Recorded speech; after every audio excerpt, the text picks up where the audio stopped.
तो नमस्कार दोस्तों, लीगल डिस्कशन के और एक एपिसोड में मैं मुख्तार हुसैन आपका तहे दिल से स्वागत करता हूँ। तो आज हम लोग सीखेंगे या आज हम लोग डिस्कस करेंगे कि अगर कोई किसी को एक चेक देता है और वो बाउंस हो जाता है या डिसऑनर हो जाता है तो उसके लिए हमारे लॉ में क्या क्या प्रोविज़न है और हम इसके लिए क्या क्या कर सकते हैं। तो ये चीज़ हम लोग एग्जाम्पल के तौर पे समझेंगे। जैसे राम और रहीम दो फ्रेंड है। राम अगर रहीम को एक चेक देता है 5,000 रुपये का और वो चेक रहीम डिपॉजिट करता है बैंक में जाके और वो चेक अगर डिसऑनर हो जाता है तो उसके लिए क्या क्या प्रोविज़न है। देखिए, पहली बात ये है कि चेक के जो प्रोविज़न्स है वो हमारे लॉ में जो निगोशिएबल इंस्ट्रूमेंट एक्ट्स है 1988 में जिसको इंसर्ट किया गया है, उसके 138 से लेके 142 तक सिर्फ चेक डिसऑनर या चेक रिलेटेड जो बातें हैं वही बताया गया है।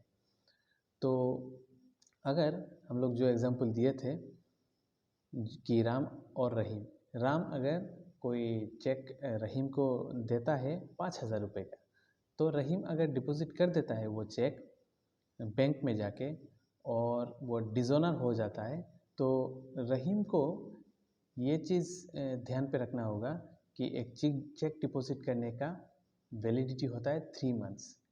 3 मंथ्स के अंदर अंदर ये चेक डिपॉजिट करना ही पड़ेगा, नहीं तो वो इनवैलिड हो जाएगा। और ये ध्यान में रखना होगा रहीम को जो चेक डिपॉजिट कर रहा है और वो बाउंस हो जाता है तो ये समझना पड़ेगा कि 3 रीज़न होता है जिसके लिए चेक बाउंस होता है। पहला रीज़न होता है अगर इनसफिशिएंट फंड, कि जिसके अकाउंट से वो पैसा आने वाला था, जिसके अकाउंट का चेक था, उसके अकाउंट में उतना सफिशिएंट बैलेंस नहीं है, इसलिए बाउंस हुआ या डिसऑनर हुआ।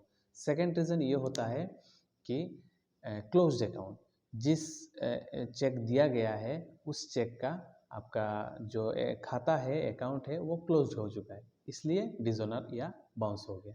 थर्ड रीज़न होता है स्टॉप पेमेंट। स्टॉप पेमेंट उसे बोला जाता है अगर कोई किसी को या राम रहीम को अगर चेक दिया है तो राम जिस बैंक का चेक दिया है उस बैंक को बोल देगा कि ये जो चेक का पेमेंट है उसे रोक दिया जाए, वो रोक दिया जाए और इसका पेमेंट ना किया जाए, तो उसको बोलते हैं स्टॉप पेमेंट। स्टॉप पेमेंट हम लोग समझ लिया। अच्छा, मतलब जो बाउंस होता है तो बाउंस होने के बाद रहीम कैसे समझेगा कि ये चेक बाउंस किस लिए हुआ है, रीज़न क्या है। तो वो उसके लिए बैंक रहीम को एक मेमो देगा रिसीट के साथ, उसमें वो रीज़न मेंशन होगा। अच्छा, तो अभी ये बात हम लोग समझ गए। अभी सेकंड है, अगर ये चेक बाउंस हो गया तो क्या रहीम राम के अगेंस्ट एक केस फाइल कर सकता है, ये एक क्वेश्चन है। इसका आंसर है नो, नहीं कर सकता, क्योंकि इसमें एक नोटिस पीरियड होता है। नोटिस जो है वो सर्व करना मैंडेटरी होता है, इसके अलावा आप केस नहीं कर सकते। तो नोटिस जो है आप किस फॉर्मेट में लिखना है, उसके लिए कोई फॉर्मेट नहीं है। आप सिंपल भाषा में राम को, रहीम जो है राम को सिंपल भाषा में बोल सकता है कि उसका पैसा उसको मिलना चाहिए, वो अपना डिमांड कर सकता है। अच्छा, तो चेक बाउंस या डिसऑनर होने के 1 महीने के अंदर अंदर आपको रहीम को एक नोटिस भेजना होगा राम को कि उसको उसका पेमेंट मिलना चाहिए। जो मैंने बोला कि उसका कोई पर्टिकुलर फॉर्मेट नहीं होता है, एक नोटिस भेज सकता है, लेकिन नोटिस भेजना मैंडेटरी होता है, नोटिस भेजना ही पड़ेगा। रहीम ने राम को एक 15 दिन का मोहलत देना पड़ेगा। उस 15 दिन के अंदर अंदर वो अगर पेमेंट कर देता है तो बहुत अच्छी बात है, उसके उसके अगेंस्ट कोई भी केस रजिस्टर नहीं होगा, क्योंकि वो एक ऑनेस्ट इंसान था और ऑनेस्ट मिस्टेक हुआ है, उसके लिए लॉ में ऐसा कोई प्रोविज़न नहीं है। ओके, तो अगर ये 15 दिन के अंदर अंदर राम रहीम को ये पेमेंट नहीं करता है तो रहीम आप 16 डेज से वो केस फाइल कर सकता है, 16th डे के ऑनवर्ड्स। तो इसका मतलब ये है कि कॉज ऑफ एक्शन जो है COA वो लागू हो जाता है राम के अगेंस्ट। तो पेमेंट जो है उसको अगर नहीं मिलता रहीम को तो वो जुडिशियल मजिस्ट्रेट फर्स्ट क्लास को या मेट्रोपॉलिटन मजिस्ट्रेट के पास ही चेक डिसऑनर का केस रजिस्टर हो सकता है। और जब ये आप केस रजिस्टर करेंगे तब आपको जितने भी डॉक्यूमेंट थे आपका, जैसे आपका जो ओरिजिनल चेक जो है, इसके बाद वो जो डिमांड आपने भेजा था, इसके बाद नोटिस जो है आपने भेजा था, मतलब रहीम ने राम को भेजा था जो नोटिस, वो आपको देना है। उसके बाद जो रिसीट, जो पोस्टल जो रिसीट होता है पोस्टल, जिसके थ्रू आपने एक मतलब रहीम ने राम को भेजा था जो पोस्टल रिसीट, वो आपको देना है। तो ये सब सारे डॉक्यूमेंट आपको इकट्ठे करके इसके बाद आपको केस करना होगा। देखिए, केस जो चेक बाउंस या डिसऑनर का जो केस होता है वह क्रिमिनल ऑफेंस होता है। अगर उसमें आपको गिल्टी पाया गया तो आपको 2 इयर्स इम्प्रिजनमेंट भी हो सकता है या आपको जुर्माना भी लग सकता है। जैसे ये जो एग्जांपल हम लोगों ने पकड़ा, इसमें 5,000 रुपये का जो एग्जांपल हमने पकड़ा था, उसमें राम को, रहीम को 10,000 रुपये देना होगा। देखिए, इसमें और एक बहुत बड़ी बात है, एक केस का इंस्टेंस भी मैं दे सकता हूँ, लेकिन अभी मैं वीडियो इतना लंबा नहीं करूँगा।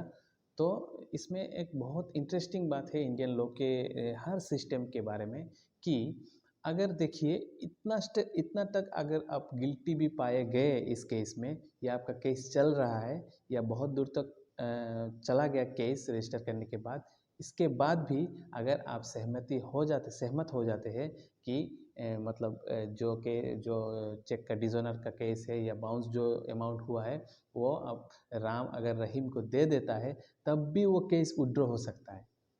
उस स्टेज पे भी जो केस पड़ा है या केस रजिस्टर हो गया है, वो केस विड्रॉ होने का प्रोविज़न है। तो इस बात से हम लोग ये समझते हैं कि जो लॉ बनता है इंडिया में, वो सब हम लोग की सुविधा के लिए बनाया गया है। देखिए, इस एग्जाम्पल में हम लोग क्या समझे कि इतना बड़ा एक ऑफेंस हो गया, इसके बाद भी केस रजिस्टर हो गया, इसके बाद इतना तक जाने के बाद अगर राम एग्री करता है कि वो पैसा दे देगा या जो वैल्यू उसने चेक में लिखा था वो पेमेंट कर देगा, इसके बाद भी वो केस विड्रॉ हो सकता है।